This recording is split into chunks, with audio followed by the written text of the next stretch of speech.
Bom dia, pessoal. Quem eu não cumprimentei, eu agradeço aí a presença de vocês na manhã fria de hoje, pegou de surpresa, né? Surpresa não tanto, faz uns 3 dias já. E vamos continuando essa ciclo aí de formações, desses 8 encontros que nós temos sobre pensamentos ou mentalidades mais de base. A gente sabe que, eu já falei na outra ocasião, o Instituto Pessoas Melhores, ele existe com a intenção de formar pessoas, informar também, pessoas que vão trabalhar na resolução de problemas públicos locais. Tanto que pode ser diretamente no setor público ou mesmo por ações individuais, no meio corporativo, seja lá como for. Então, essa é a nossa intenção, esse é o nosso objetivo, e também trabalhar com a mobilização para projetos que de fato façam diferença na sociedade. Portanto, a nossa ideia é prática, como base, como objetivo, é fazer a diferença localmente com políticas que funcionem, recortadas para a nossa realidade, sejam eficientes e engajem a sociedade nessa resolução de problemas. Que tem como princípio a subsidiariedade, que é o que a gente puder resolver aqui, a gente resolve aqui, e só leva a instâncias superiores o que não for possível. Certo? Porém, nós também sabemos que faz falta uma certa formação de base, de algumas mentalidades mesmo, de saber como isso funciona. Às vezes as pessoas perguntam assim, poxa, mas um tema sobre ideologia, ou sobre democracia, as instituições, o Estado parece um tanto acadêmico, que não é a forma como nós vamos tratar aqui, não é acadêmico, né? Apesar das referências serem, mas não é com esse trato. Parece um pouco acadêmico. Parece um pouco distante da realidade, eu quero coisas práticas. E daí eu falo um pouquinho da experiência nossa em tentar levar algumas ideias, em tentar influenciar algumas decisões, que sempre quando a gente vai falar com pessoas muito práticas, que é bom que elas existam, é fundamental que elas existam, elas, no capítulo 2, elas vão reclamar de que existem entraves ideológicos, existem mentalidades que não permitem a prática. Opa, então pera lá. Então nós precisamos tratar dessas mentalidades também. Nós precisamos conhecê-las, no mínimo conhecer a nossa, conhecer as outras que causam entraves e também potencializar essas mentalidades para que eles resolvam problemas. Então, nenhuma das duas coisas é de se desprezar. Nem a ação prática, que evidentemente é o que muda, e nem as mentalidades que fazem a base para essas ações. Por isso, houve uma demanda para que a gente tratasse desses temas, tá? que é justamente o momento que nós vivemos de indefinição ou de polarização ideológica, polarização social, falar das instituições também, a sua importância, as suas limitações e potenciais, o momento da democracia, ou as formas de poder, tá? O que é inclusive na próxima aula, no próximo sábado, nós vamos falar sobre isso, alguns conceitos sobre poder, inclusive as novas formas de poder, de engajamento e de mobilização, de como a gente pode fazer. E o que a gente deve fazer. Tem coisas que a gente não deve fazer, inclusive, questões de larga escala, porque podem contrariar justamente essa ideia de subsidiariedade, de ação local, de engajamento e de resolução de problemas. Muito bem. Dito isso, a gente, semana passada, começamos a falar sobre as origens dessas divisões ideológicas que, a despeito de situações de bandeiras partidárias, o mais importante aí são mentalidades. O sujeito se autodeclarar de direita ou de esquerda, liberal ou estatista, pode ser simplesmente uma autodeclaração e nada mais. Ela pode estar sem conteúdo, sem substância, no fim das contas, ela pode simplesmente, às vezes, existir em oposição ao outro lado. Tá? Pode ser um jogo de torcidas aí e nada mais. Pode ser, estou falando que sempre seja, absolutamente, mas pode virar isso se você não tiver substância. Então, mas são mentalidades, e a gente viu a semana passada que são mentalidades em relação a o que deve orientar a ordem social. Mais à esquerda, o que deve orientar a ordem social é a organização, justamente, de pessoas iluminadas que buscam resolver, mudar a sociedade. Ou seja, há um certo manejo ou engenharia social aí envolvido. Enquanto à direita, você pode ter seus polos também, porém, acredita mais ou trabalha mais com a mentalidade de considerar os processos sociais desarticulados. Ou seja, a sociedade é maior do que qualquer governo, do que qualquer grupo de especialistas, do que qualquer tipo de pessoa ou classe que possa dirigir a sociedade toda. Então, essas são as mentalidades básicas. Tá? Existem programas partidários, existem bandeiras políticas, existem movimentos específicos, mas as mentalidades básicas são essas. Então, avançando nisso, nós vamos falar um pouquinho de conservadorismo. Não é uma propaganda do conservadorismo, isso aqui, não é um início de movimento conservador, mas é um esclarecimento para nós mesmos e também para quem seja contrário, seja favorável a esse tipo de ideia, conhecê-la e poder agir em relação a ela. Então, a ideia conservadora é muito candente agora no Brasil. A gente descobriu, ou talvez redescobriu isso aí, há uns 10 anos mais ou menos, não mais do que isso, e vem com muita força. Tá? Só que às vezes não há muita clareza de o que é exatamente isso, do que isso significa, né? E a gente tem que entender. Olha lá, o que é o conservadorismo no fim das contas? É uma filosofia política, um método de resolução de problemas e de ação na realidade? Ou é simplesmente uma reação quanto a algumas mudanças sociais ou a algumas outras políticas progressistas, por exemplo, que a gente vai falar também hoje? Ou é uma ideologia?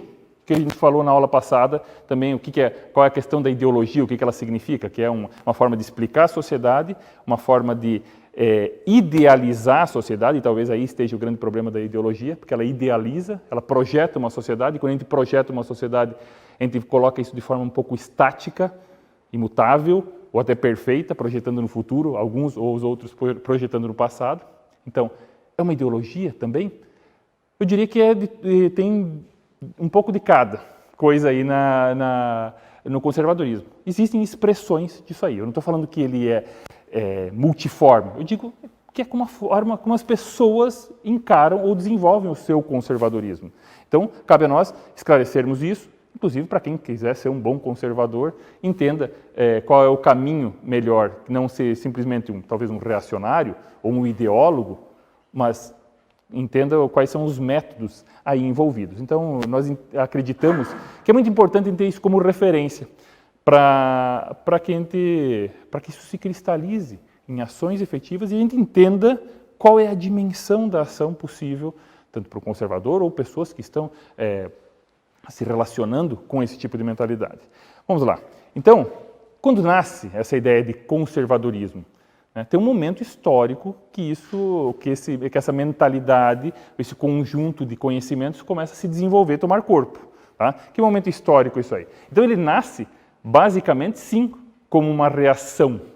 Tá? Não significa que seja reacionário. A gente já vai tratar desse tema de reacionarismo. Muito bem. Ele começa a tomar corpo como uma filosofia política, como uma ideia de tratar os problemas sociais ou se relacionar com outras ideias, outras mentalidades, aí com o Burke, esse irlandês aí, que escreve seus tratados justamente à sombra da Revolução Francesa. Ou seja, no momento em que a história dá uma certa guinada, tá, que funda a nossa era, né, na qual nós vivemos, e que, então, há uma certa reação a isso. Que reação é essa? Então, o Burke, que é digamos assim, um precursor do conservadorismo, como a gente conhece hoje, como um método político, tem outros, vários depois, mas como precursor a gente pode considerar, isso aí é amplamente aceito, essa classificação. Então, a ideia dele, principalmente, é antirracionalista. E aqui cabe entender, o que a gente já falou um pouquinho na aula passada, o que significa esse antirracionalismo. Peraí, quer dizer que ele não acredita na razão? Quer dizer que ele quer fazer as coisas mais na emoção ou na fé? É isso, então, que você estava falando? Não, absolutamente. Então, antirracionalista é que ele segura as pontas naquele ideário iluminista, que, como eu já falei, é um tanto quanto otimista em relação à razão humana. O que significa isso? Que com a Revolução Francesa, você tem os ideais iluministas, renascentistas, começam a se consolidar e há um grande otimismo dos homens públicos em falar assim, nós podemos consertar a sociedade, nós podemos conduzir a sociedade. Se os homens se organizarem bem, nós podemos resolver todos os problemas sociais, racionalmente, cientificamente, colocar essa sociedade no rumo que nós desejamos.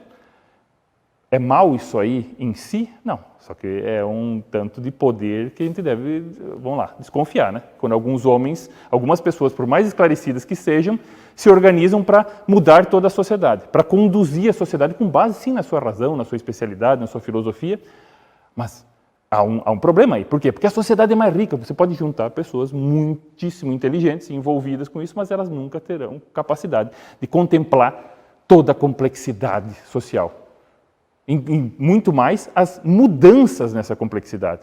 É impossível para o cérebro humano atingir essa capacidade, isso é coisa para Deus, essa capacidade de envolver toda a sociedade e colocá-la num determinado rumo. Isso é violento, isso é castrador. Então, o Burke, ele é antirracionalista nesse sentido, assim, pera lá, não dá para a gente coordenar toda a sociedade. Por quê?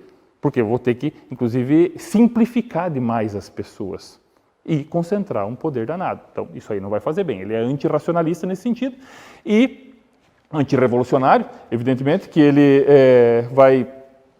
A Revolução Francesa, liberdade, igualdade, fraternidade, uma série de princípios e intenções que, no fim, desagregam a sociedade também.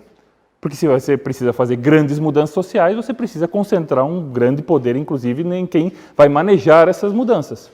E isso aí é violento, é castrador. A Revolução Francesa, por exemplo, assim, poxa, muito popular, né? Vamos colocar o povo no poder. Sim, só que uma das medidas durante a Revolução Francesa é você impedir qualquer associação acima de 15 pessoas. Se juntou isso aí, você já vai cortar o pescoço do cara. Porque não pode. Porque se tiver pessoas, grupos sociais se organizando de acordo com os seus interesses, com as suas necessidades, com as suas visões de mundo, então a revolução que eu queria fazer, a mudança total, já vai ficar complicado, porque essas pessoas estão indo para outros lados, estão concebendo outras saídas. Então, essa ideia revolucionária de melhorar toda a sociedade castra também as iniciativas da própria sociedade, que podem ser mais ricas, que são sempre mais diversificadas, né? E podem, inclusive, ter mais aderência na realidade.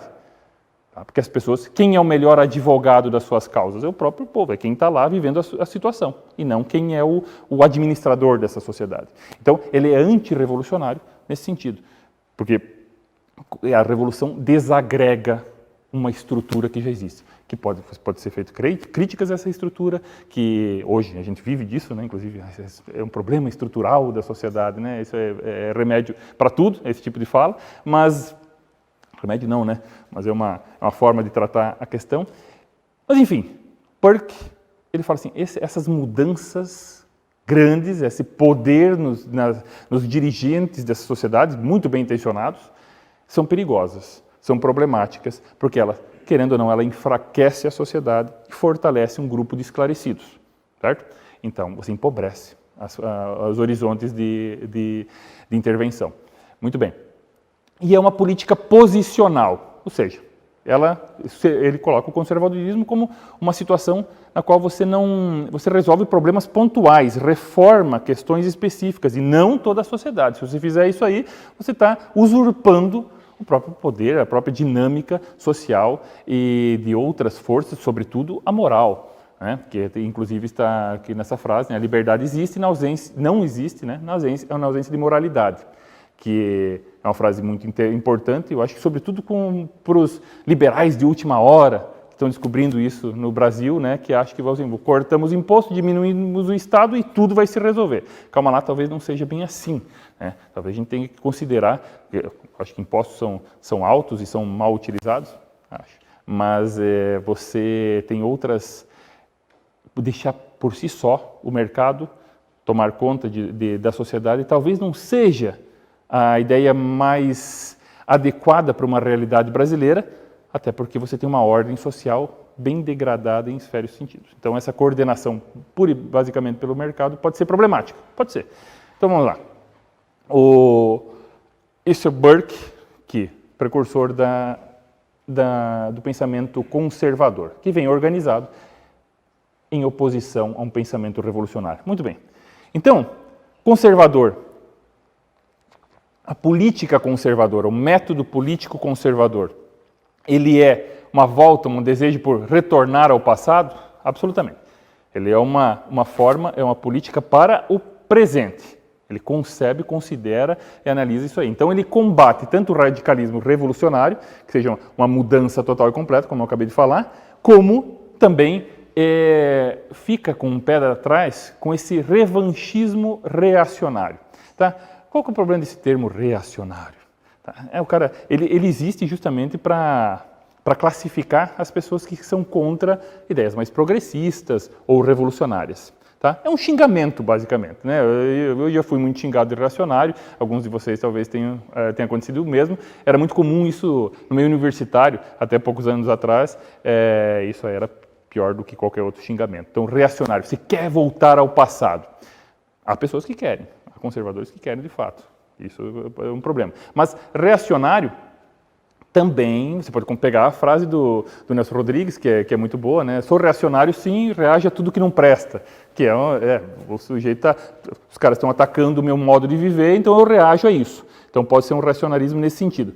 Mas há um reacionarismo um pouco mais perigoso, que é esse reacionarismo revanchista, que o século XX foi muito pródigo nesse tipo de situação, em que a modernidade foi esmagando as formas de vida, foi mudando absolutamente a sociedade, as pessoas se sentiram um pouco perdidas no mundo moderno, certo? E então existiram tentativas, não só filosóficas, mas políticas, de voltar a fazer uma restauração gloriosa do passado.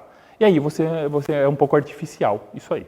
E é violento também, porque você também tenta colocar um molde que talvez não exista mais, voltar a um passado que certamente não existe, e tem soluções drásticas, violentas, empobrecedoras da sociedade.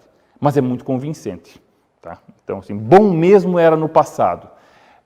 Isso é um certo problema, uma limitação aí. A gente já vai ver mais adiante que essa mentalidade de analisar o passado como um momento ótimo, melhor do que agora, ela tem uma série de defeitos, então, também. Então, o conservadorismo, como método político, ele não aceita essa inabilidade, essa inadaptação do ser humano ao mundo moderno. Porque o mundo muda. E o conservador, justamente, uma das frases do Burke é justamente essa. O que é o conservadorismo? Então, na verdade, o que é a sociedade? A sociedade é um contrato feito entre quem está vivo agora, quem já morreu e quem está por nascer. Então, existem diferenças de gerações, existe uma evolução aí, só que como é coordenada essa evolução, esse desenvolvimento, é o ponto principal. Então, essa ideia de recusar todo o presente, não conseguir viver nele, não é, gente, exatamente uma ideia conservadora. Pelo contrário. Né? O pessoal, existem algumas definições, por exemplo, o que é ser de esquerda, né? O esquerda é um sujeito que não consegue se adaptar a esse mundo, às estruturas, às formas de relações sociais, produtivas. Ele não se adapta, ele quer mudar todo mundo porque ele se sente mal, ele se sente deslocado. Então, tudo que eu não gosto, eu quero que seja abolido. Tudo que eu gosto, eu quero que exista um subsídio para que eu receba. É uma definição que existe sobre as ideias mais à esquerda. Mas, então, essa incapacidade de viver esse mundo, não conseguir se encaixar de forma nenhuma, né, de nenhum jeito nessa realidade, não é exatamente uma postura conservadora, certo? Então, porque ele sabe que o mundo muda, mas ele sabe, claro, que você pode reagir ao que está destruindo as bases institucionais da tua vida, tua família, tua religião. É claro que cabe, é legítimo essa reação. Agora, querer retornar a um mundo idílico, imaginado, simplesmente perfeito e estático, isso aí não está nas bases do pensamento conservador como filosofia política, certo? Isso é mais como reação ou como ideologia. Então vamos lá. Dito isso, mais ou menos, eu não quero me alongar, claro, com autores e com essas referências tão filosóficas de movimentos conservadores durante um tempo, mas é importante a gente destacar aqui um sujeito que condensou as ideias conservadoras como método político. Isso é muito importante. Por quê? Porque é uma forma diferente de agir, tá? É diferente do que nossos legisladores, em geral, têm, porque eles estão imersos numa política, em ideais mais progressistas, estatistas. A função deles vai levando naturalmente para isso. Então, é um método diferente, o método conservador. Então, existem alguns princípios conservadores. Um sujeito que pegou e condensou muito bem os princípios conservadores foi esse aqui, que é o Russell Kirk. Pela metade do século XX, nos anos 50, ele sumaria os princípios conservadores. Tá? A obra dele tem muito disso, de pegar os vários conservadores, os pensamentos, condensar, mostrar o que é o conservadorismo no fim das contas. Vamos juntar tudo isso aqui que foi escrito e o que significa a essência de ser conservador. Então, primeiro, o primeiro ponto que justamente diferencia um conservador de um liberal é que ele acredita que há uma ordem moral duradoura. Existe verdade absoluta, sim, para o conservador. A verdade, ou seja, ele não é um relativista e não é um materialista. Divisão entre conservadores e liberais. Tá? Fica ao cargo dos senhores julgar se isso é ou não é, porque aqui a gente entra numa outra pasta para tratar dessa questão que foge, inclusive, à capacidade de um sociólogo, pelo menos deveria. Isso é coisa para filósofo, para religioso, para teólogo, eu não vou tratar dessa questão. Mas é uma característica, certo? Da moral conservadora. Mas uma coisa a gente pode falar a respeito disso, que é muito comum o pessoal dizer assim, não, mas peraí, política e religião não devem se misturar. Isso aqui eu sou totalmente contra, uma religião é uma coisa. Eu digo, mas espera lá, a política, o sujeito não vai encontrar algumas saídas para alguns problemas? Sim, e ele não tem que ter referências do que é certo e errado, ele não está querendo, politicamente, ele não está querendo fazer a coisa certa, resolver problemas com a referência certa? Sim. E qual é a referência que ele tem para ser o certo e errado? É moral. Geralmente é moral. 99% da população mundial é moral. A referência do que é certo, do que é errado, do que é o bem, do que é o mal. Não é filosófica, totalmente articulada.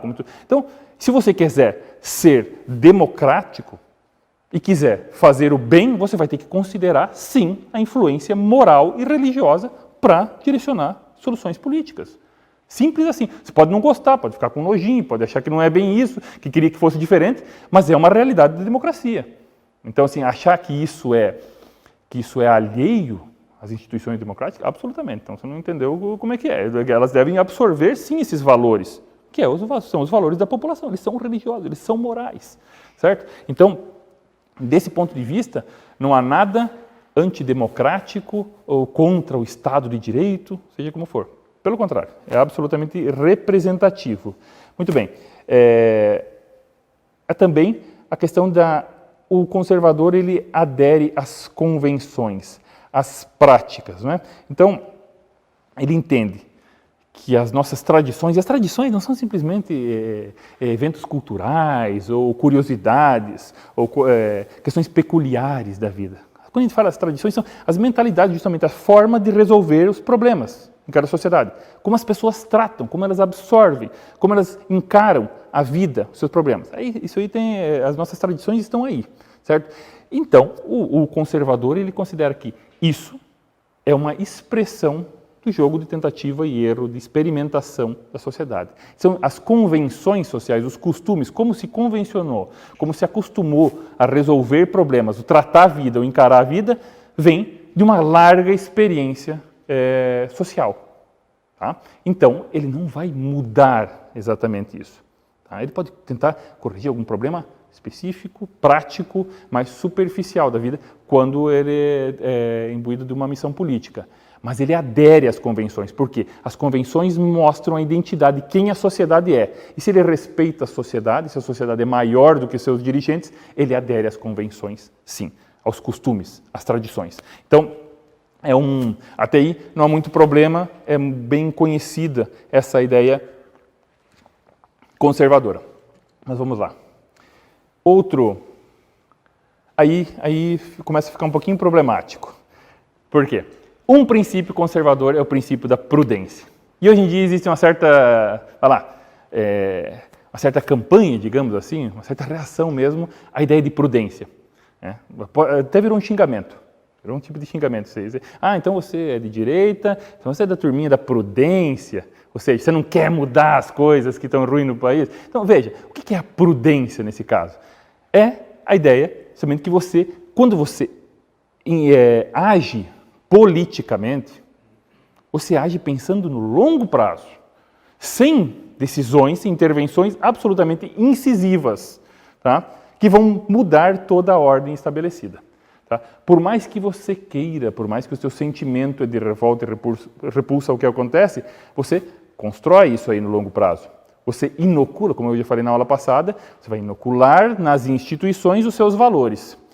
Porque eu acho bem estranho, e talvez até curioso, que muitas pessoas hoje em dia que querem uma mudança, que se sentem como pessoas de ação, querem uma mudança absoluta, total, agora, do que está acontecendo no mundo, no Brasil, e reclamam porque o pensamento contrário deles está muito organizado, está nas burocracias, nas universidades, nas igrejas. Então está muito organizado esse pensamento por aí. Então o que nós temos que fazer? Detonar tudo, botar abaixo as instituições e começar do zero. Eu falei, sério, você está reclamando que os outros estão mais organizados, que eles estão pensando há 30, 40 anos o que pensaram, e você quer derrubar tudo para começar de novo? Quem que vai começar de novo? É justamente quem está mais organizado. É justamente quem está mais preparado para tratar com instituições. Então não é nem inteligente essa ideia de derrubar tudo e começar do zero se você não está organizado o suficiente. Tá? Então não é lógico isso aí. Então a ideia de prudência é justamente essa. As rupturas são problemáticas. Eu estou falando que a gente tem que aceitar qualquer tipo de violência justamente contra os valores de vida. Mas a ideia é de você trabalhar no tempo e colocar os seus valores dentro das instituições, como base para as ações e como referência para as políticas. Então, essa é a ideia de prudência. Não é aceitar qualquer coisa, mas, pelo contrário, você pode reagir, sim, aos ataques, às investidas contra a sua base espiritual, familiar, cultural. Você pode. Mas como é que você vai fazer isso? Aí é uma questão de método. A prudência tem a ver com isso. Uma construção de longo prazo. Por isso que, inclusive, o Scruton, o Burke, agora não me lembro quem, exatamente fala que o revolucionário é um preguiçoso, basicamente, né? Que é um sujeito que não quer trabalhar, construir algo, mas sim destruir totalmente e ver o que acontece depois. Tá? E espera que dessa destruição total um mundo novo vai emergir.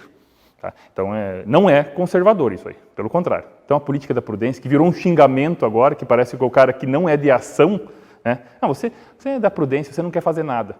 Peraí, eu já tive alguns embates com pessoas, eu falei assim, você não quer fazer nada, você é muito prudente, muito, né, legalzinho. Você quer fazer alguma coisa? Sim, eu quero mudar tudo. Beleza, o que você vai fazer? Não, eu quero que alguém chegue e mude tudo. Não, peraí, então você não quer fazer nada, você quer que alguém chegue e resolva tudo. Então, peraí, não sou eu o cara que não sou de ação. Eu quero mudar algumas coisas dentro do possível, na medida do tempo, pensando no longo prazo. Quem não quer agir é você, que está esperando que uma força superior age e restaure a ordem do jeito que você gostaria. Então, pera lá. A ação, a gente se engana com isso aí, né? Parece que a ação é um sujeito que quer algo muito profundo e devastador. Só que ele está esperando por outro fazer isso. Tá? É compreensível, eu não estou falando que esse sujeito é um idiota. É compreensível, porque as coisas mudaram, aceleraram essas mudanças, inclusive ruins. A sociedade tem ido em vários sentidos, por um lado, talvez negativo, que usurpe justamente os nossos modos de vida, e o desejo por uma mudança completa. Não estou falando que isso seja estupidez ou insensatez. Estou falando que nós devemos entender que talvez não dê certo, que não seja por aí. Quem é conservador, quem quer admitir esse tipo de ação, é óbvio. Né? Então, além disso, o respeito à variedade. Ou seja, existem várias elites, existem várias formas de se desenvolver na sociedade, se resolver problemas. Então, por isso que ações centralizadas não são desejadas por um conservador. Ele não quer que a sociedade seja planificada e que a intervenção venha de um centro muito elevado e que passe por cima das várias alternativas locais. Por isso que você, vai lá, é sempre muito difícil, é mais difícil para um conservador trabalhar num Estado moderno, um Estado como eu digo, um Estado moderno, esses Estados grandes, o Estado-nação, tá, que tem um federalismo um pouquinho defeituoso, e ele acaba, geralmente, lançando mão dessa ideia do governo federal, o governo central deveria fazer alguma coisa, deveria intervir. Tá? Então, isso é problemático, porque o conservador, justamente ele lança a mão das elites locais, da possibilidade de agir localmente, com a sua variedade e com a sua capacidade. No Brasil, nós temos uma dificuldade tremenda de fazer isso, tá? Inclusive pela qualidade das elites, né? Então, essa variedade fica muito prejudicada e a gente fica com o desejo, sim, de que alguém intervenha e resolva os problemas. Muito bem.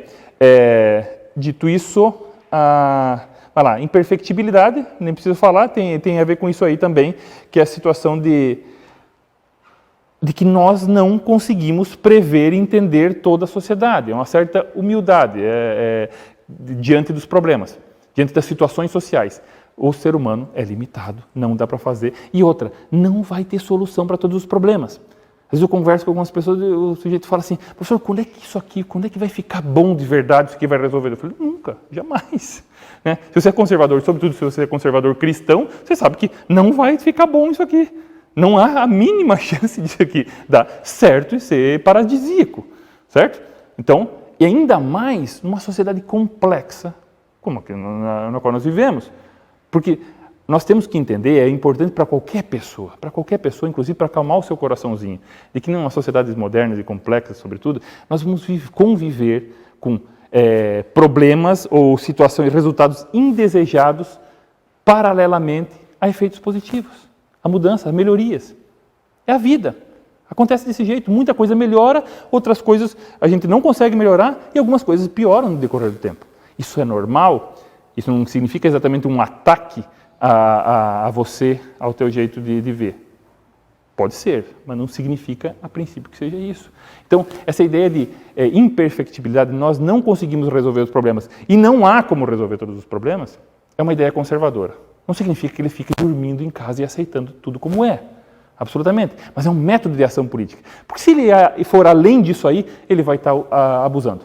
Ele vai estar usurpando da sua vai lá, do que ele pode fazer e do que ele deveria fazer. Eu estou falando isso aqui como um método político, certo?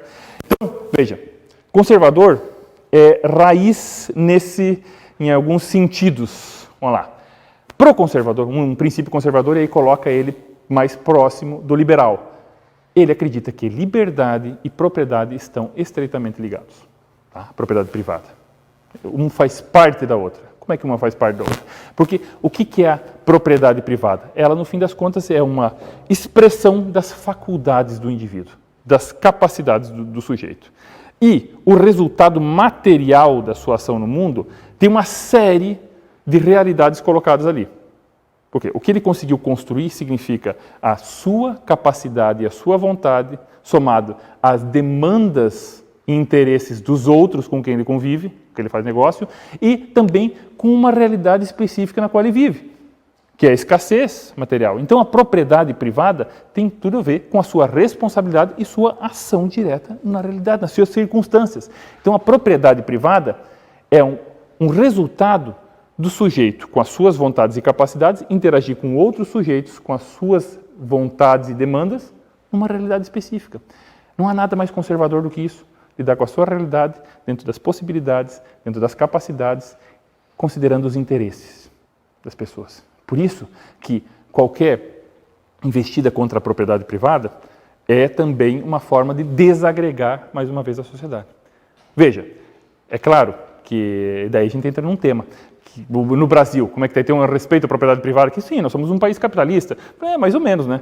Você tem 43% das riquezas que são produzidas nesse país vão para o Estado e o Estado redireciona elas, significa que nós somos 43% socialistas, na verdade, nesse país, né? Porque é o Estado que recolhe isso e decide como fazer. Então, nós já não decidimos o que fazer com 43% da nossa propriedade privada, tá? Para fazer uma simplificação bem boba, inclusive.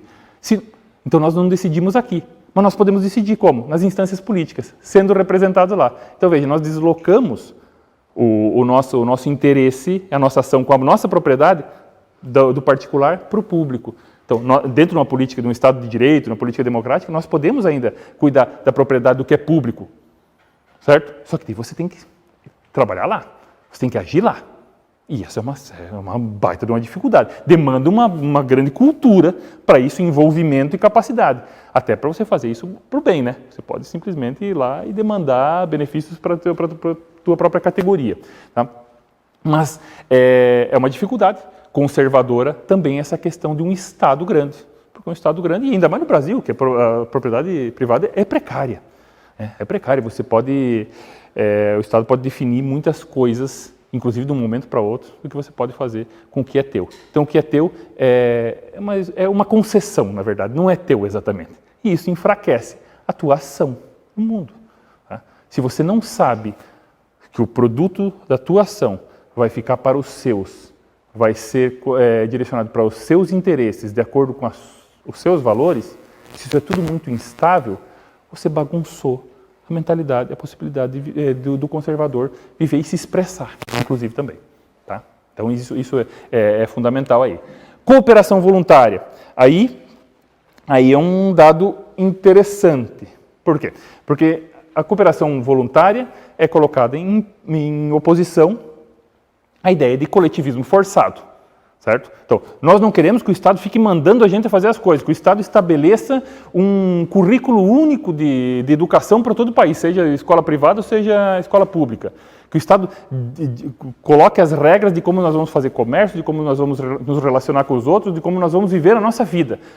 Tá? O Estado está nos coletivizando, nós somos contra isso. Nós somos a favor de cooperação voluntária, ou seja, nós nos ligamos de acordo com os nossos valores e interesses. O Estado não tem que fazer ser árbitro de tudo, beleza.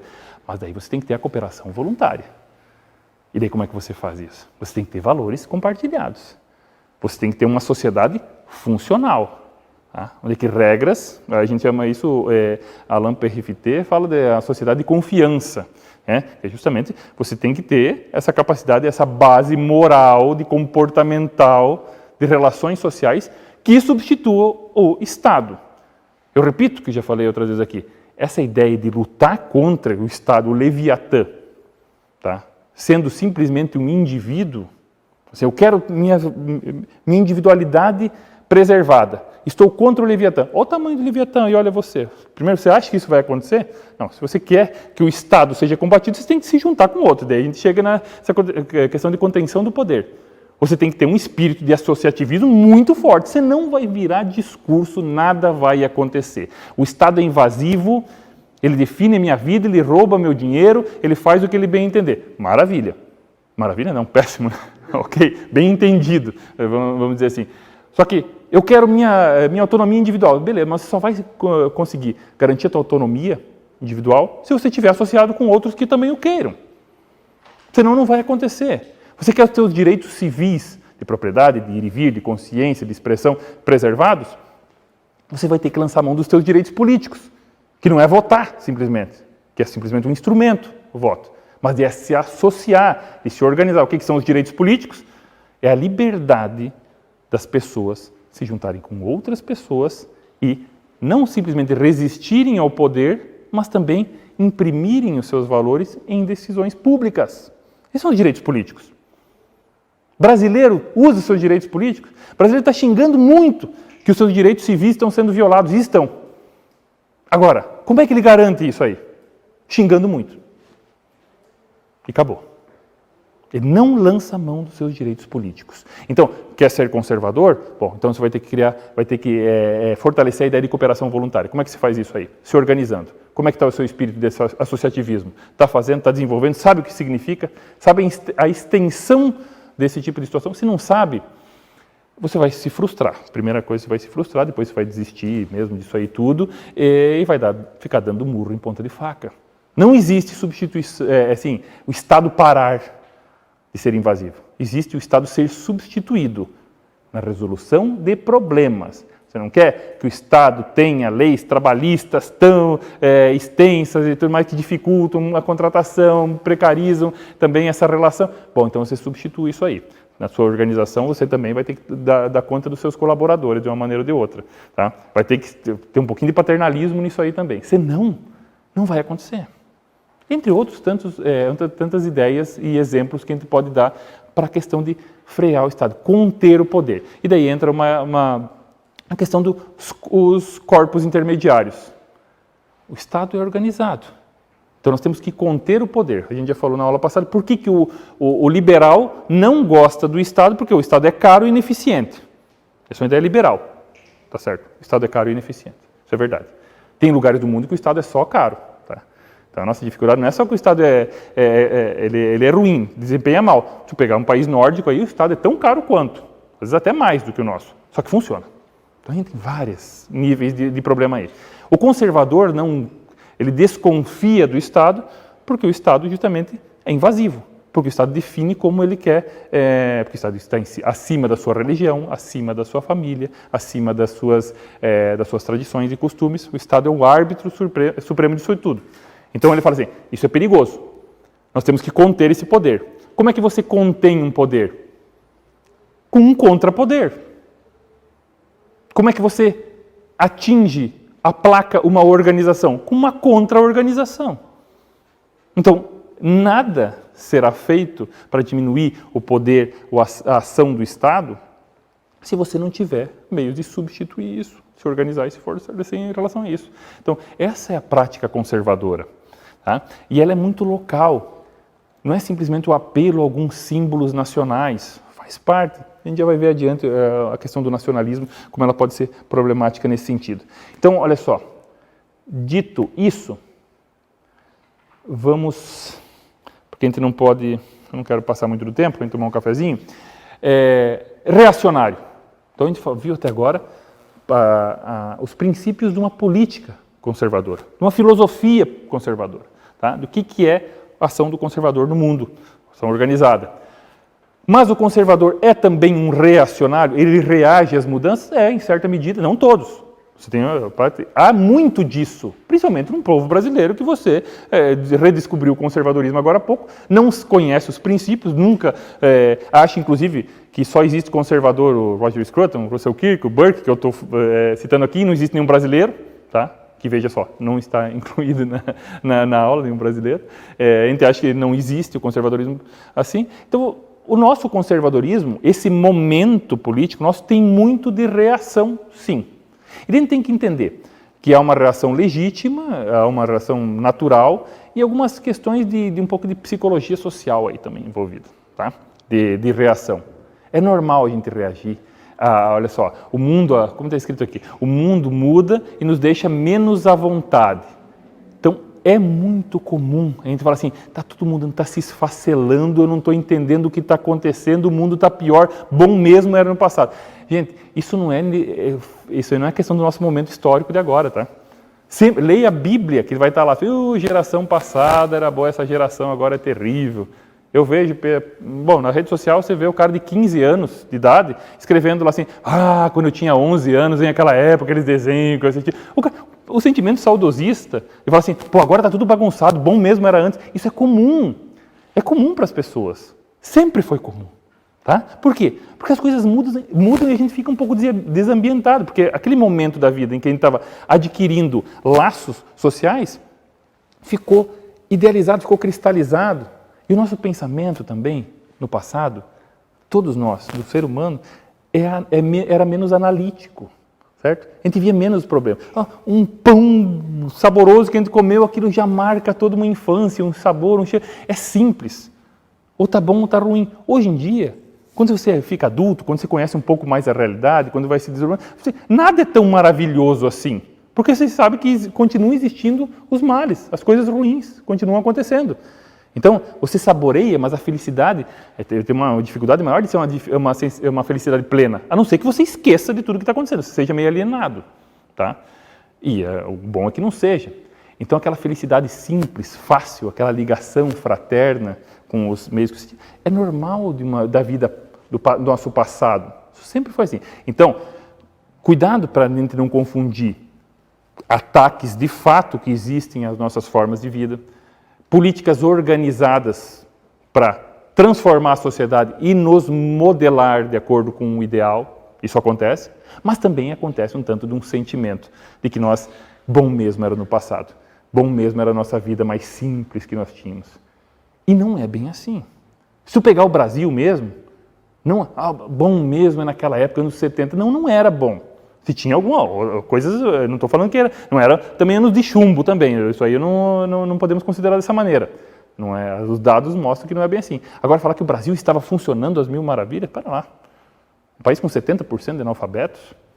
Um país, esse dia, eu estava falando com os amigos meus, assim, eu me lembro na década de 90, a gente assistia na televisão, a propaganda diariamente, várias vezes, o sujeito ensinando a fazer soro caseiro. em casa. Por quê? Porque tinha gente morrendo de diarreia nesse país. Um monte de gente.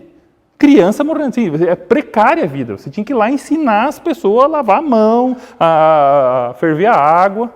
Ou seja, você tinha uma realidade social muito precária, sim.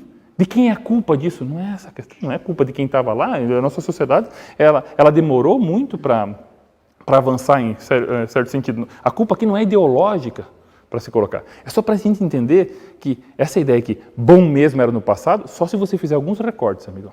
Senão, não vai poder chegar a essa conclusão. Nós melhoramos em vários sentidos. Ah, mas então você está querendo falar que esse governo, o outro foi bom? Não, não quero dizer nada. Estou falando que a sociedade, naturalmente, a sociedade capitalista, moderna, ela vai evoluir, ela vai melhorar no sentido material, no mínimo. Tá? Mas no sentido espiritual e político, não. Bom, daí depende de você também. Tá? Daí não depende do governo. Onde é que você estava? Eles tomaram conta das nossas instituições. Tá, mas como é que foi essa batalha? Né? Eu fico pensando sempre, quando a gente fala das pessoas assim, mas veja, a esquerda, esse pessoal tomou conta das instituições, da igreja, da política, da burocracia. Eu falei, que guerra foi essa? Onde é que estava essa batalha? Qual foi a resistência que eles encontraram quando eles tomaram conta?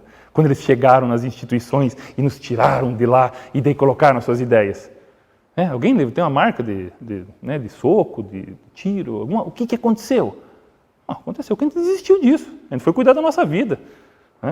E deixou a vida comunitária, a sociedade, as associações, deixou de lado.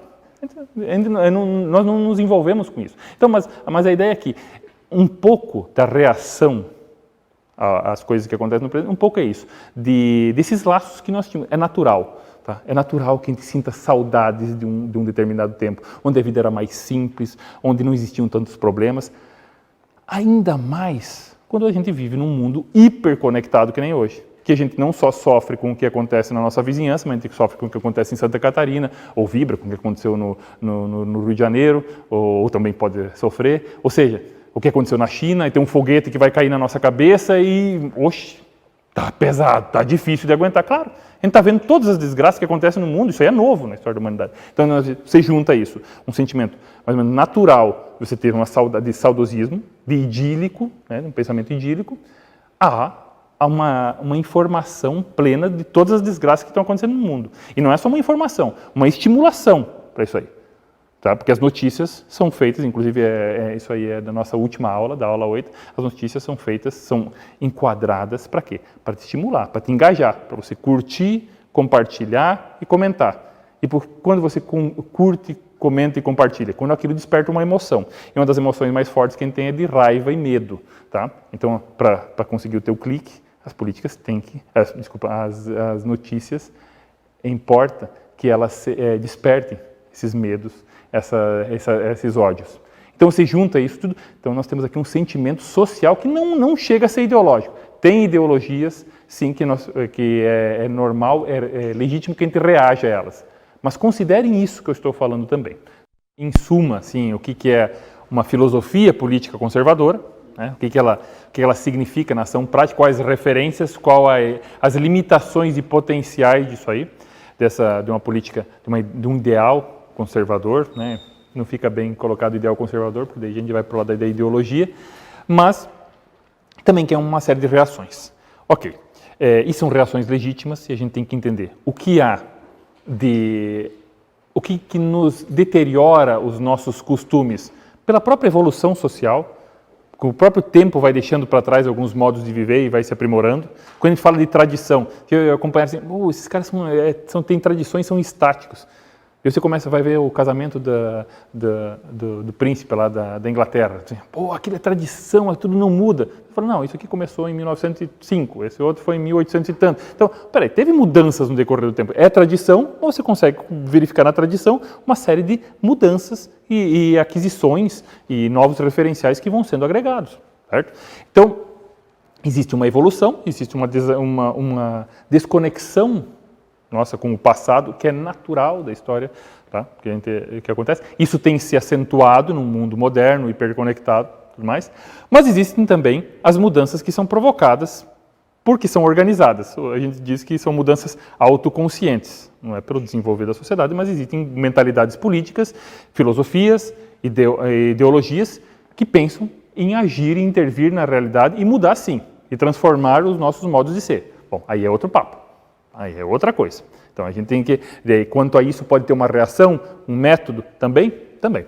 Então, vamos lá, até essa frase que está aí, é a cultura estúpida, usando a frase que é o contrário dessa, na verdade, do James Carville, que era o marqueteiro do Bill Clinton em 92, que o George Bush tinha ganho a guerra no Iraque, estava conseguindo impor bem as suas políticas e tudo mais, principalmente nas relações exteriores, e tinha como certa a reeleição dele.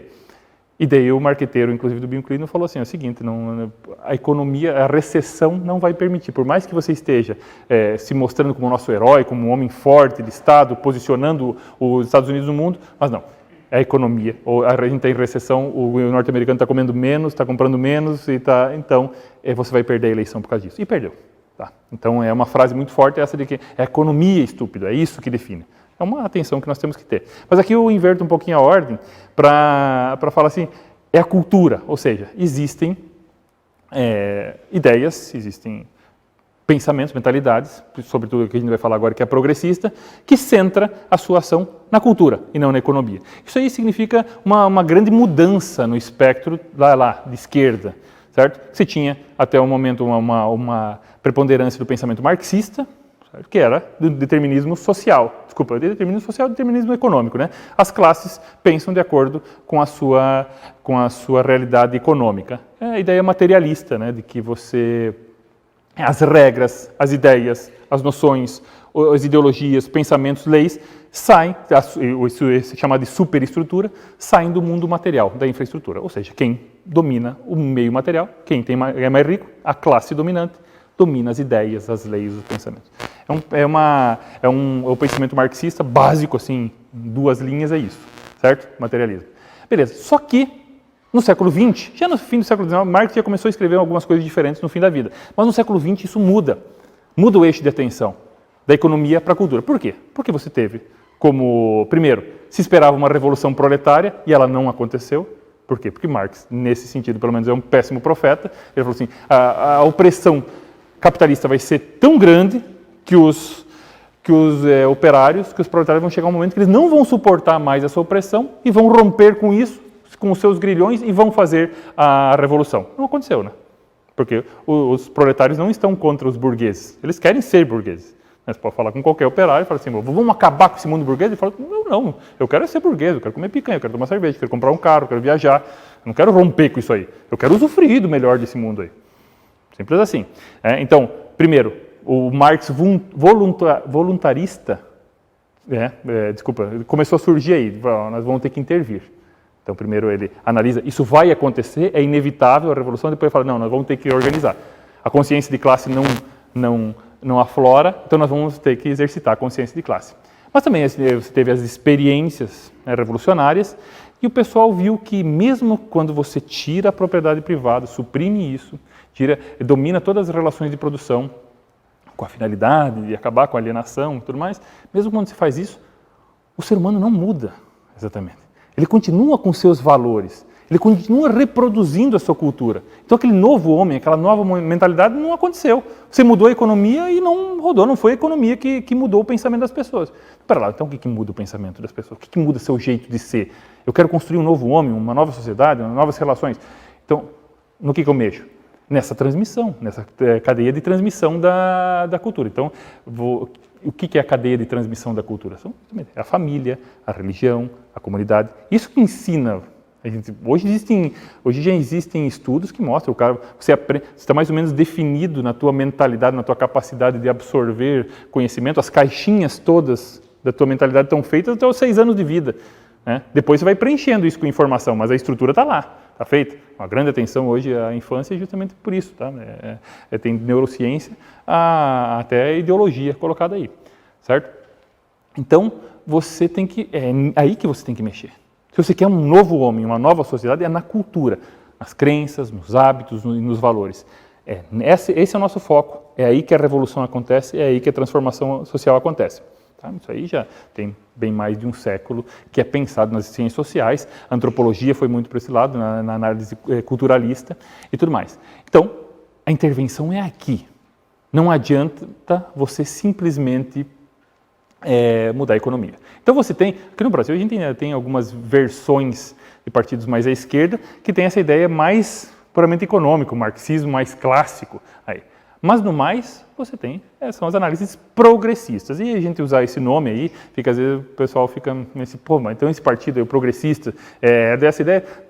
Gente, está falando de partido no Brasil, eles não combinam nome com essência e com prática, né? Uma coisa não tem nada a ver com a outra. Inclusive, olha, se não a maioria, todas as pessoas que eu conheço do Partido Progressista são contrários às ideias progressistas como filosofia progressista. Eu acho que todas as que eu conheço, certo? Não estou defendendo partido nem nada. Então é só que essa coisa não bate, para que não haja confusão entre uma situação e outra. O que é o pensamento progressista? Esse pensamento justamente que nós devemos, essa mentalidade de que nós devemos mudar a sociedade, mudar o homem, mudando suas relações, mudando suas concepções básicas. Muito bem, então você leva a ideia de luta de classes, você leva a outras arenas, a arena de gênero, geracional. Hoje tem muitas, às vezes vocês nem perceberam como tem isso, a disputa entre os jovens e os mais velhos, né? Que mundo que um está deixando para o outro, é muito forte isso aí.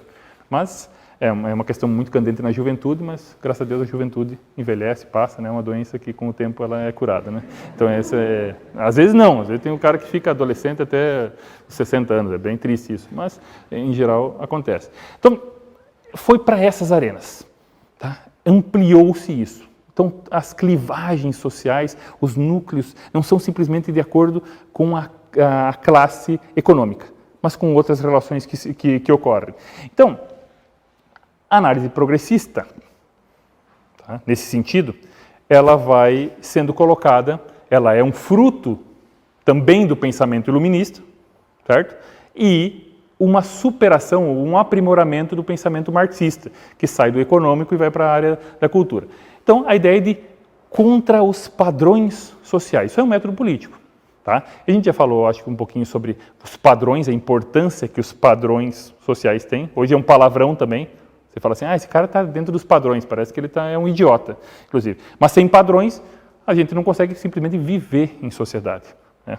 Você pode criticar alguns padrões, pode não gostar de outros, querer reformar os outros, ok. Mas querer uma sociedade sem padrões é querer uma não sociedade.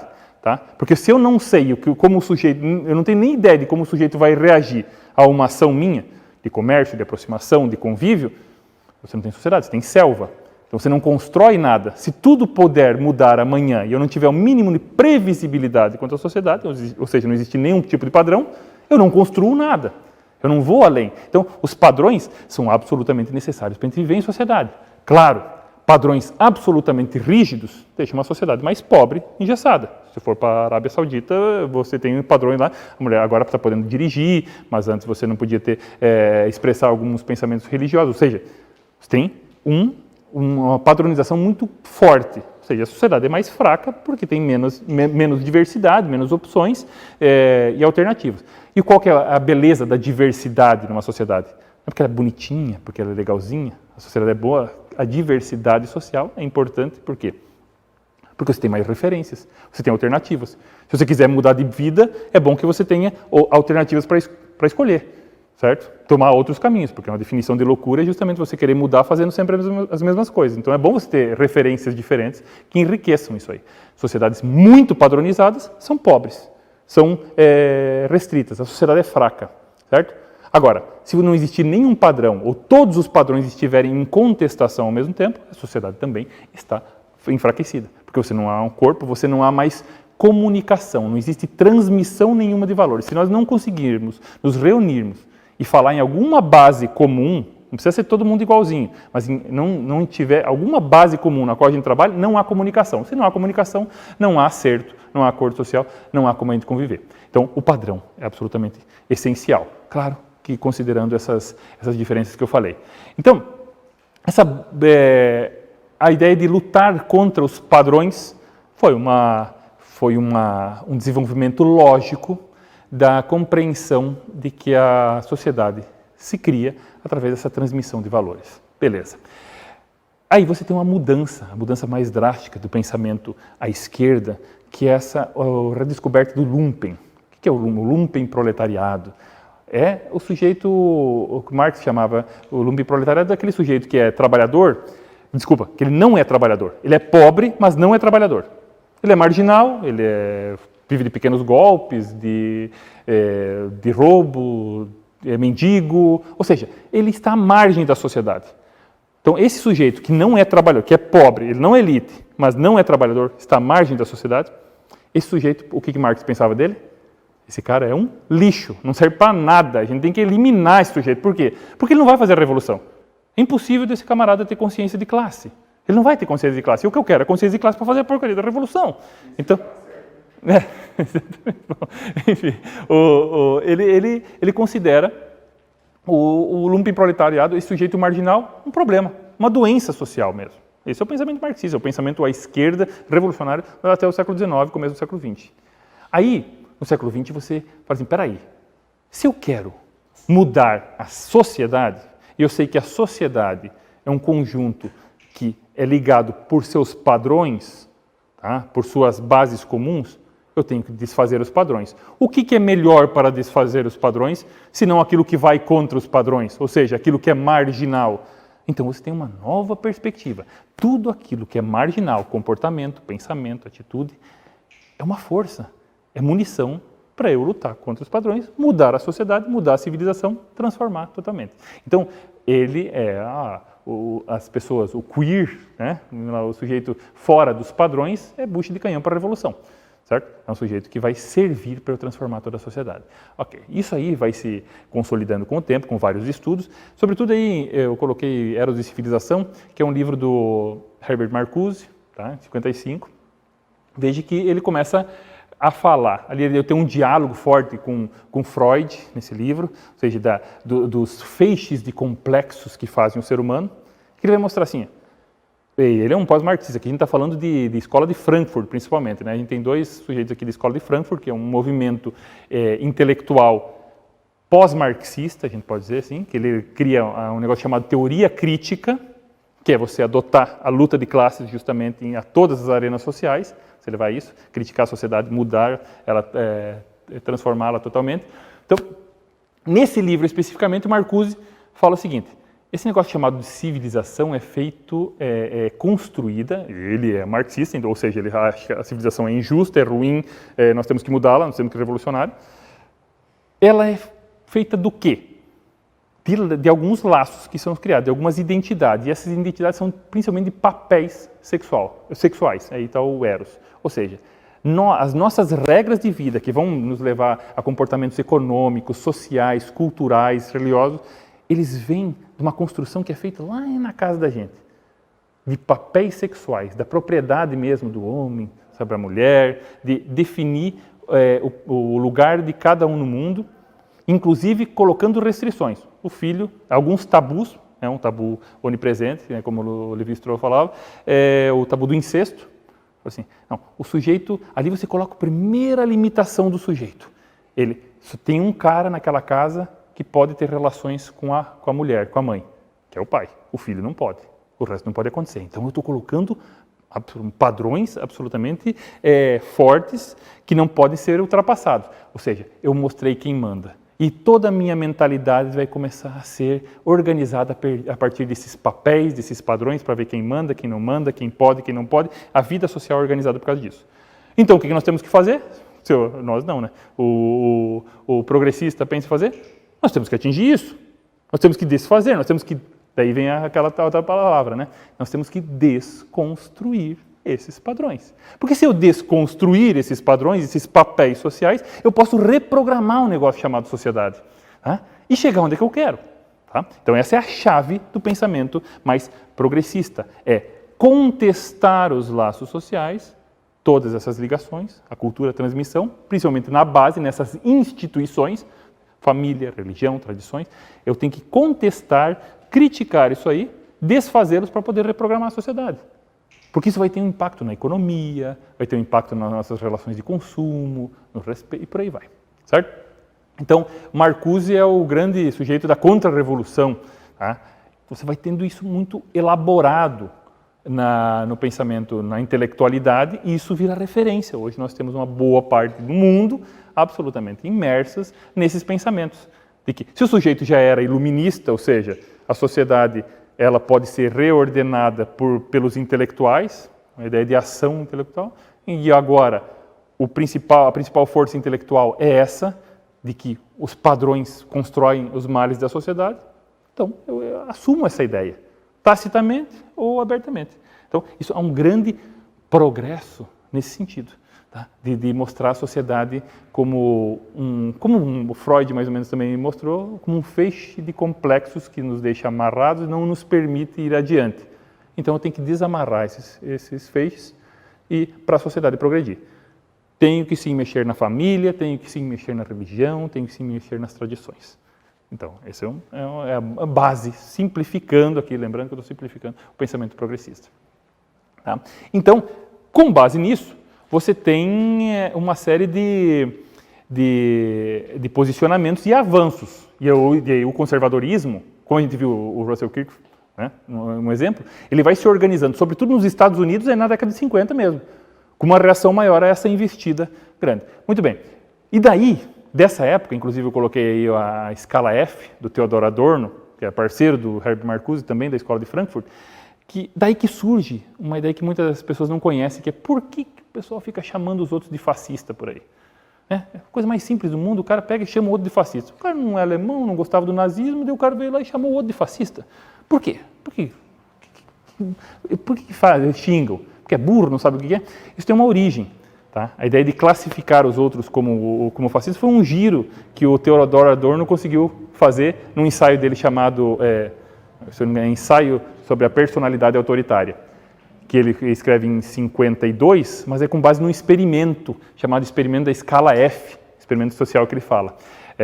Que ele faz o seguinte, esse F é de fascismo, tá?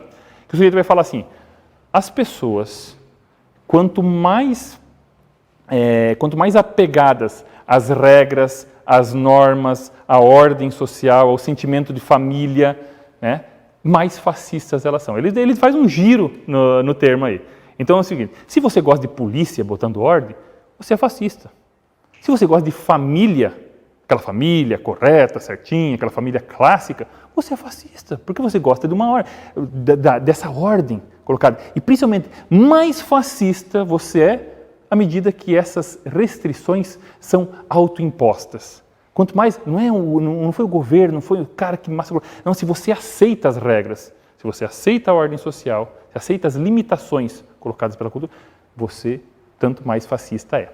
Então, apoiar a família, apoiar a religião, apoiar a ordem pela polícia, as leis, as regras, é fascismo de acordo com as ideias colocadas por Adorno. E daí, veja, que criou uma tradição enorme isso aí. Tanto que isso é poderoso. Ah, professor, mas é um escritor alemão que escreveu lá na década de 50 isso aí não chega aqui. Hoje chega, para você ver que hoje tem pessoas aí que não sabem porque estão xingando os outros de fascistas, mas estão xingando.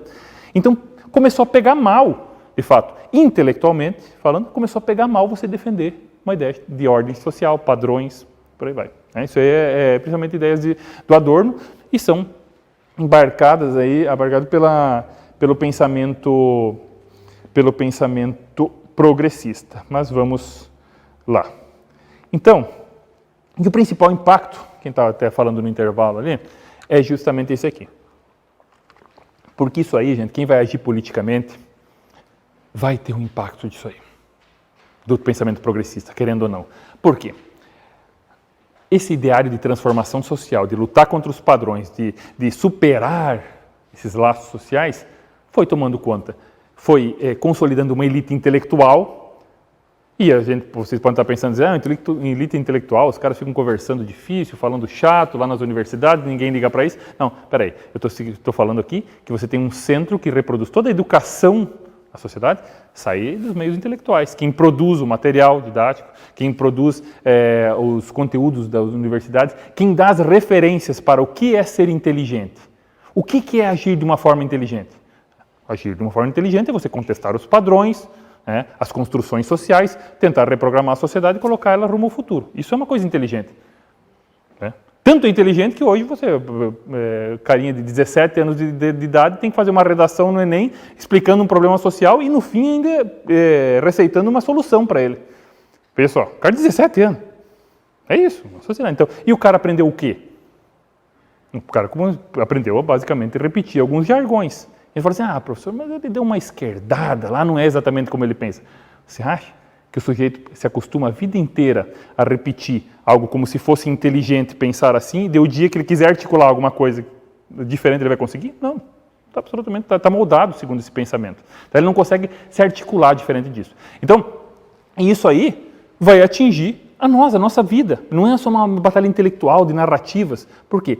Se um meio intelectual age assim, predominantemente, claro, com exceções, significa que a elite artística também, o que nós assistimos, o que nós consumimos, as séries, os livros, as novelas, também vão estar absolutamente absorvidos por essas ideias. E mais ainda, os estados, os governos, os legisladores, cada vez mais alheios ao povo, porque afinal o povo não sabe o que quer, e o povo tem que ser superado em suas deficiências, eu tenho que construir uma outra realidade para esse povo chucro, né? Ele vai também assumir essas ideias. Então, se o legislador não fizer, os tecnocratas vão fazer. Por quê?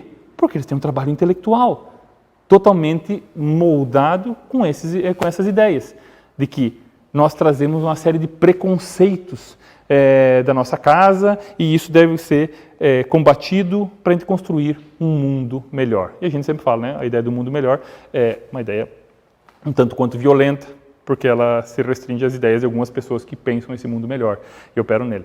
Então, isso aqui é tão forte que hoje não há um seminário de educação, uma formação de professores em qualquer nível, que você não fala assim, qual é a missão dos professores? Qual é a missão da educação do Brasil? Formar um cidadão crítico e transformador da realidade. Essa é a frase. Tá? O pensamento progressista todinho aqui. Então a nossa educação toda ela é progressista nesse sentido. Porque eu quero que o sujeito conteste, ele não entendeu nada, ele não sabe a data, seja lá o que for que aconteceu. Ele não sabe somar, nem escrever, nem interpretar. Agora, ele não pode aceitar isso que está acontecendo aí. Cidadão crítico. Nós temos que mudar esse mundo. Né? Chega de tudo que está aí. Não, o cara não fez nada. Até, como está sendo filmado, não vou falar alguma coisa que eu falo sobre o que produz esse sujeito. Mas transformador, sério, transformou, não produziu nada, não criou nada e já vai transformar. Mas é claro que não vai dar certo. E não só não vai dar certo, mas como você fortaleceu uma mentalidade que é um pouco defeituosa. E, mais do que isso, você um cidadão crítico, transformador da realidade, você vai ter um papo entre professores, educadores, ou mesmo quem produz programas de televisão, vejam diretores de programa, roteiristas e professores, todas essas categorias aí, quando eles falam assim, sobre as pessoas. Nós temos que tirar esses preconceitos que as pessoas trouxeram de casa, né? Nós temos o nosso trabalho aqui, fazer um pouquinho, desfazer um pouquinho essas ideias que as pessoas trazem. Sério? Veja, as pessoas falam isso de forma desavergonhada. Eles estão lá para modelar. E isso cai então, no papel do legislador, de quem vai intervir na sociedade. Isso aqui são referências, quem tem um pouco, teóricas, além da nossa realidade, mas tudo isso aí impacta. Tente falar alguma coisa diferente, tente fazer uma política pública, agir localmente, sem você ser totalmente enredado por essas ideias. E como é que você vai articular a reação? Alguém que fala assim, não, nós temos que mudar tudo, nós temos que chegar no bairro lá, mas os caras fazem tudo errado no bairro, nós temos que mudar aquele povo do jeito que ele é, nós temos que criar um outro, fazer o sujeito vir para cá, ter outras atitudes, e daí você fala que não é bem assim. Sem parecer um estúpido, um grosseiro, que não é inteligente, não é bacana e não quer um pensamento progressista. Difícil. Demanda um pensamento, uma evolução nesse sentido. Mas essa elite tecnocrática é tudo que nos pesa. Nós vamos ter uma aula sobre isso na quinta aula. A gente vai falar justamente sobre essa questão das burocracias, tá? Como é que elas funcionam e por que elas ficaram tão alheias ao povo e dessa reação que eu vou falar agora, rapidamente, que é para a gente entender, para fazer um fechamento aqui, para a gente entender como isso tudo, esses pensamentos conservadores, esse renascer do conservadorismo e uma reação ao progressismo tem se mostrado na nossa prática. Tem as reações a isso, há umas crises de representatividade, né? Mas as reações nisso se canaliza muito para um certo nacionalismo. Nacionalismo é bom ou é ruim? Depende, né? É bom, lá, os símbolos da nação, a gente se sentir, ter um respeito à pátria, ter uma comunidade, algo de comum para compartilhar, para valorizar, tá? É maravilhoso. Agora, o nacionalismo em si pode mostrar um certo desvio, que também você está querendo restaurar a ideia de soberania, ou seja, não vem ideias de fora, nós fazemos esse país. Agora você cria também uma unidade, talvez um pouco artificial. Mas assim, nós somos o Brasil. Tá, mas o que é isso? O que é? Você consegue definir? Olha, leio muito sociólogo, historiador, querendo definir o que é o pensamento brasileiro, o que é o brasileiro, faz mais de século. Tá? A gente consegue dizer onde está essa unidade? Nem linguística ela não é, praticamente, né? Porque eu não entendo algumas coisas que o pessoal de alguns lugares do país falam. Talvez eles não nos entendam também. Então, essa reconstrução nacionalista pode ser perigosa. Por quê? Porque pode descambar, e aqui é sempre o risco, gente, pode descambar sim para um tipo de, um tipo de fascismo, certo? Vocês sabem o que é fascismo no fim das contas, né? Eu falei antes a deturpação do termo, mas o que é fascismo de fato? Fascismo vem do latim fasci, né? Aquela ideia de o feixe, a união faz a força, o coletivo é mais forte do que o indivíduo. Isso é mentira? Não, não é mentira. A coletividade é forte, a união faz a força, faz mesmo. Né? E isso tudo é poderoso, a força. A gente está aqui justamente para isso. Para falar assim, vamos nos unir, fazer uma sociedade, uma comunidade diferente, unir esforços, vamos agir onde podemos. Então, a gente está junto aqui hoje justamente para isso, para pensar em se coordenar e fazer alguma coisa melhor, tá? Resolver alguns probleminhas. Então, o fascismo tem esse poder, que é um poder real, que fala aos nossos corações, tá? Que é de o coletivo tem que estar bem coeso, muito organizado para a gente mudar o mundo. Só que aí o problema está aí, mudar o mundo. E outro problema é que o indivíduo vai para o buraco. Você anula o indivíduo. Esse é o grande problema do fascismo. Tá? Então, fascismo não é coisa de simplesmente... A bobagem que a gente faz é achar que o fascismo é uma coisa de idiota. Você pegou o povo mais escolarizado que tinha na Europa, no momento, tá no século XX, e mais avançado, uma série de doutores, e gente estudiosa, até gente religiosa, e caiu nessa. Tá? Imagina nós. Então, é porque é uma força aí, uma realidade. Então, de você criar um coletivo e os elementos individuais que vão contra essa coletividade, nós vamos ter que excluir eles, porque eles estão lutando contra nossos ideais. Esse é o problema sempre do fascismo, né? Então, um nacionalismo sem uma noção certa do que é isso, ele pode descambar para esse lado. Por quê? Porque é todo mundo no mesmo pensamento, pensamento nacional. Tá? Isso é a deturpação do nacionalismo. E aí você teve no século XX desastres enormes. Isso aí. Você quis recriar também uma Alemanha idílica, de um povo valoroso, que pensava no progresso e no desenvolvimento. Beleza. E quem não pensava assim? Quem pensava assim, nós vamos ter que dar uma excluída da sociedade. Tá? E fascismo existe para todo lado.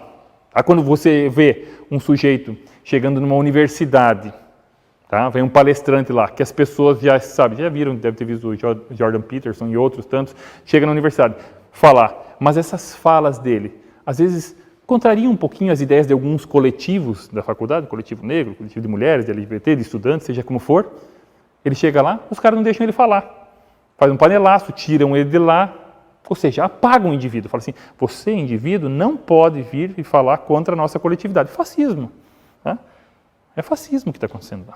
Então, essa ideia de a força do coletivo que elimina o indivíduo é muito séria, é muito perigosa. Então, existe uma reação a esse pensamento progressista que desmantela os nossos laços sociais, justamente para reprogramar a sociedade? Existe.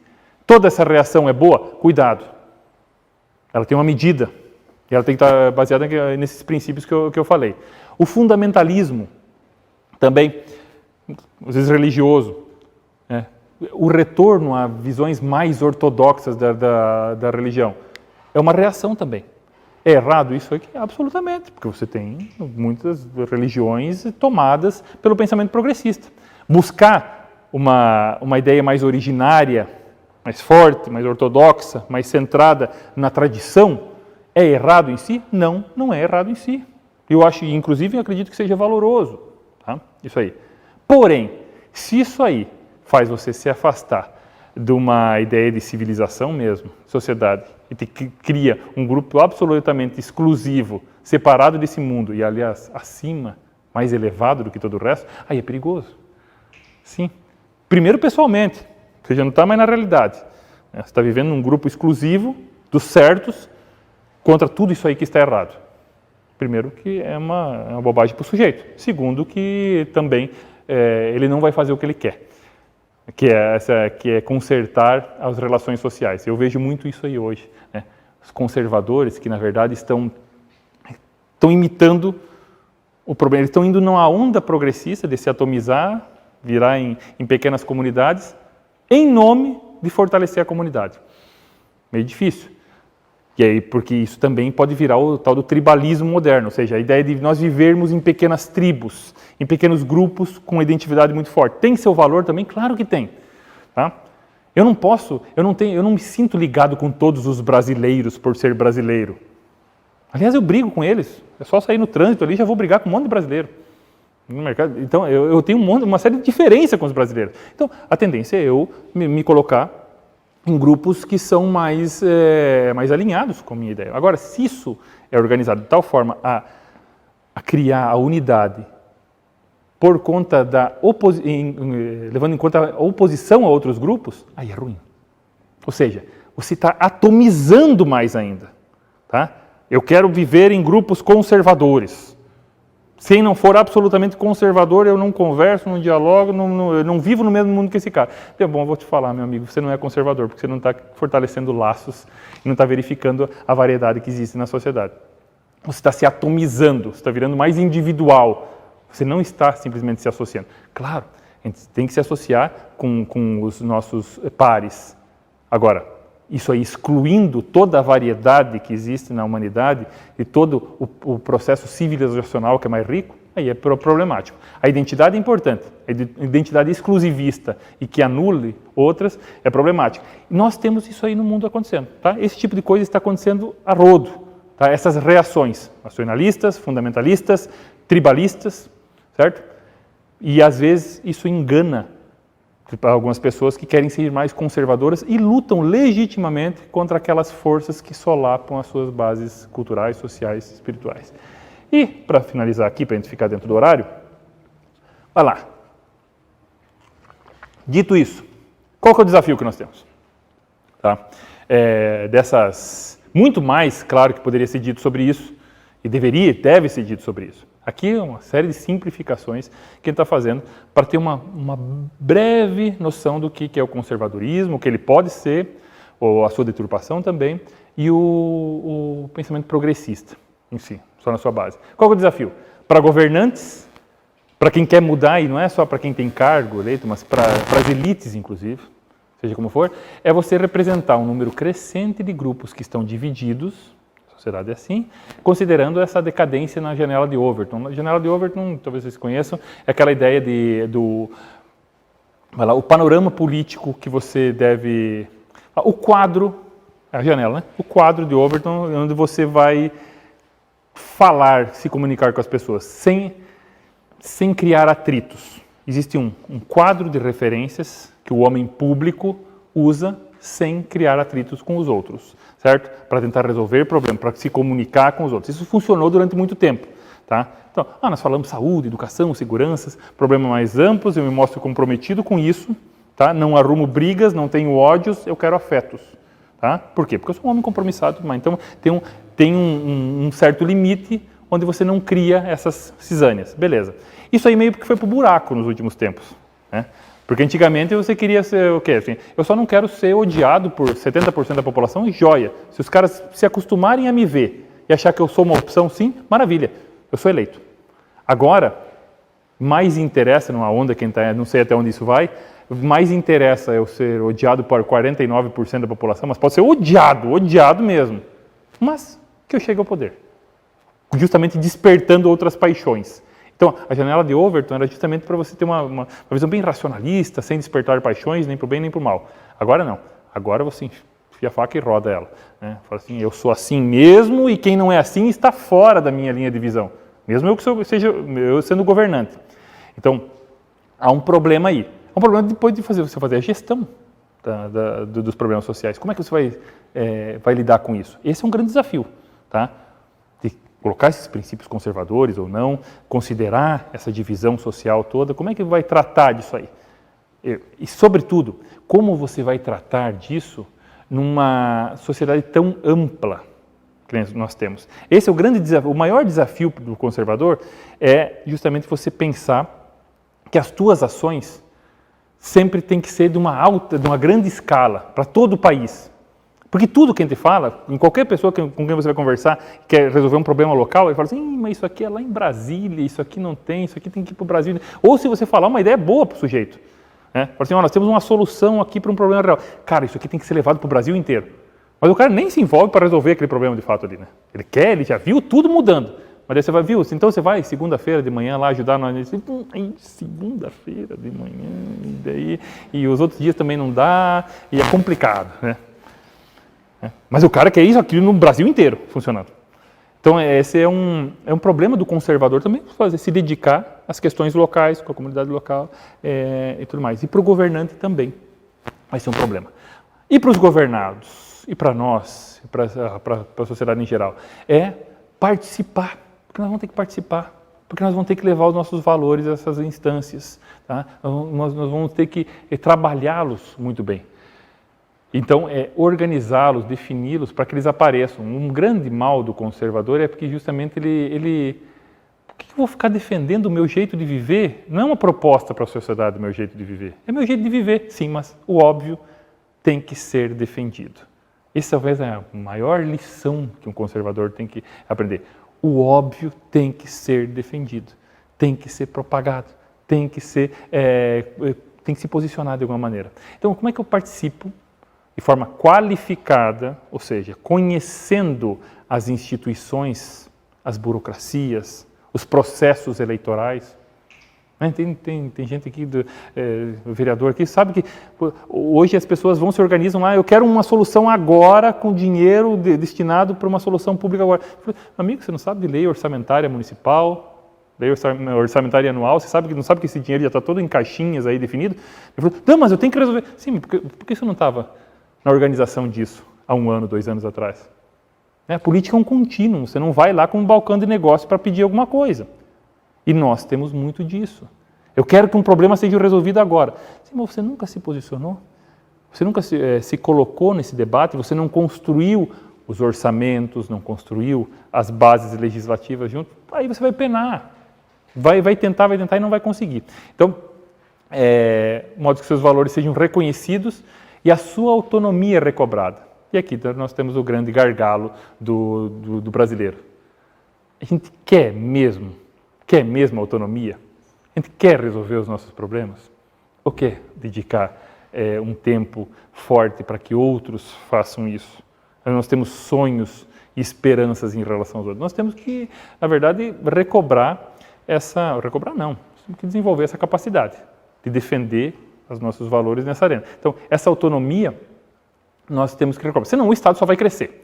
O Estado vai virar árbitro. Para ele tá ótimo resolver as questões, né? É que nem quando se você pedir algum benefício, por isso que eu coloquei ali que você tem que considerar o rent seeking, né? Que é a organização de grupos, não para pedir coisas, mas talvez para dizer que o Estado não faça algumas coisas, para dizer eu quero autonomia para o meu grupo fazer. O rent seeking é a busca por algum lucro, alguma vantagem diante do Estado.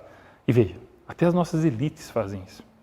Existe gente poderosa, com muito dinheiro, com muitos colaboradores na sua empresa, que esperança qual é a ação do sujeito? Ele fica feliz porque ele tem um telefone de um deputado e pode resolver alguma coisinha. Então ele não age também como elite. E quando ele age é para se organizar com algum benefício simplesmente para a sua empresa, para o seu ramo. Então não tem compromisso também social com algo um pouquinho mais amplo. O que nós estamos fazendo em relação a isso? A educação, olha lá, o professor foi lá, eu fui lá, ele falou que a educação está tomada pelos progressistas e tudo mais, beleza. A educação, e eu falei também que na infância a gente conquista as nossas primeiras referências. A educação pública de base é do município, no município. Não está lá em Brasília, você não precisa pegar um avião e falar com o ministro da Educação. Você pode influenciar aqui. O que você vai fazer? Vai lá xingar os professores que você nem conhece? Negócio? Ou você vai propor um novo programa, tá? Educação, alguns valores, uma pedagogia diferente? Vai lá brigar para que seja, que os alunos tenham, saibam ler e escrever e não fiquem com outras coisas alheias que podem ser contrárias, inclusive, aos seus valores familiares? Não vai fazer. Vai estar esperando uma legislação muito grande. Então a gente não luta, a gente não faz a defesa legítima e correta dos nossos interesses. Isso, quem é conservador, quem é liberal, quem é de direita, não sabe fazer nesse país. Tem um negócio chamado, e a gente vai retomar isso aí em algum momento ou outro, chamado advocacy. Advocacy é o lobby social, a defesa legítima de interesses, mas não comerciais, mas de interesses sociais do seu grupo. Isso tem um jeito de fazer, você tem que construir essas referências. Não é juntar um monte de gente na frente da prefeitura, na frente do Ministério Público, pura e simplesmente. Tá? É você conseguir levar demandas qualificadas, tá? Consolidando as suas ideias. A gente vai para a parte prática do que o Instituto se coloca, né, para ajudar. Então, essa é a grande dificuldade. Tudo isso, uma defesa. Nós vamos virar simplesmente reacionários em relação a tudo isso aí. Nós vamos ter uma ideologia ou imaginar um ideal do passado e querer refazer agora. Isso talvez não seja exatamente o melhor. Ou vamos adequar algumas práticas e métodos políticos, conhecendo o processo institucional, colocando nas instituições formais aquilo que as instituições informais, o que são as instituições informais? Igreja, família, tradições, costumes, mercado, vão estar nas instituições formais, lá no Estado, nas leis, nas burocracias. Se eu não fizer essa transição, eu não fiz nada, eu fiz barulho. Né? Mas se eu não souber fazer isso aí de forma inteligente, e há espaço para isso, gente. Eu insisto, nós nunca nem tentamos se sentir derrotado, o incapaz de fazer qualquer uma dessas coisas assim, não é correto, não é justo, porque nós nunca nem tentamos fazer isso aí. E lembra, com prudência. Com prudência significa o quê? Não fazer nada, não, fazer muito, tudo que pode, aqui, localmente, numa perspectiva de muitos anos. Tá? Então, são alguns, aqui a gente está trazendo só essas referências para que a gente possa entender a nossa margem de ação, as nossas limitações e também o potencial que existe. Sem cumprir essas ligações sociais mais básicas, fortalecendo valores e conduzindo soluções com a nossa identidade, nós não temos conservadorismo a manter, além de simplesmente expressões mais emotivas e às vezes até violentas. Tá? Não é por aí. Eu acredito que a coisa funciona, ela vai ser demorada, desse jeito aí. Beleza? Na próxima aula, nós vamos falar também sobre essa questão do poder, de engajamento. Como é que faz essa tal da guerra de narrativas que tem por aí? O que isso acontece? Como é que a gente... Olha lá, uma prévia já para vocês.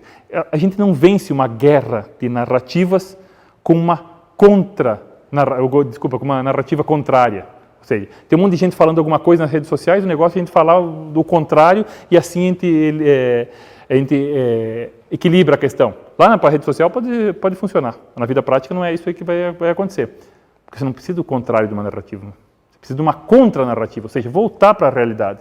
Você só vai vencer a guerra de narrativas o dia que você voltar para a realidade e agir nela. E não que você ficar simplesmente nesse embate. Nós vamos falar sobre isso, vamos falar sobre questões de poder e democracia, as formas de novos poderes e engajamento. Também vai estar tudo isso aí contemplado na próxima aula, até a gente chegar em instituições, redes sociais e outras coisas mais. Eu agradeço a atenção de vocês e é isso aí por hoje.